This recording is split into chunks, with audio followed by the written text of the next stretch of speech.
যেন কমের পক্ষে। তৌহিদের জায়গায় সবচেয়ে বড় নাশুকরি হচ্ছে শিরক কুফরিতে নাস্তিকতায় লিপ্ত হওয়া। হ্যাঁ, আল্লাহর ইবাদত বন্দেগী না করে মাজারে গিয়ে ধর্ণা দেওয়া, হ্যাঁ, পীর মুর্শিদের কাছে ধর্ণা দেওয়া, তাদের সম্পর্কে শিরকি বিদাতি আকীদা রাখা।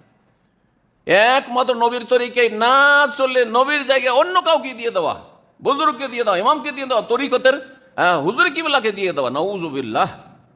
এগুলো হচ্ছে নিয়ামতের কুফরি, আল্লাহ নাশুকরি। ফরজ ওয়াজিব না আদায় করা।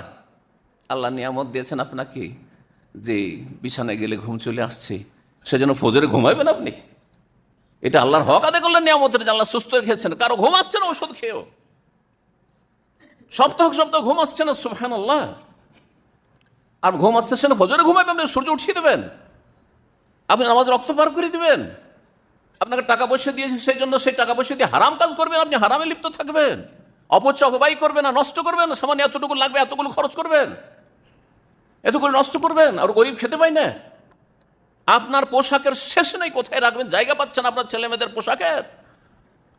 আর একজন গরিব মানুষ শীতের বস্ত্র পাচ্ছে না, পেটের ভাত পাচ্ছে না, খাওয়া দাওয়া পাচ্ছে না, তাদের খোঁজ খবর নিচ্ছেন না। কিসের শুকরিয়া আদায় করছেন আপনি? সুবহানাল্লাহ। নিয়ামতের কদর করলেন আপনি, আল্লাহর নিয়ামত দিয়ে আল্লাহ সন্তুষ্টি চাইলেন না।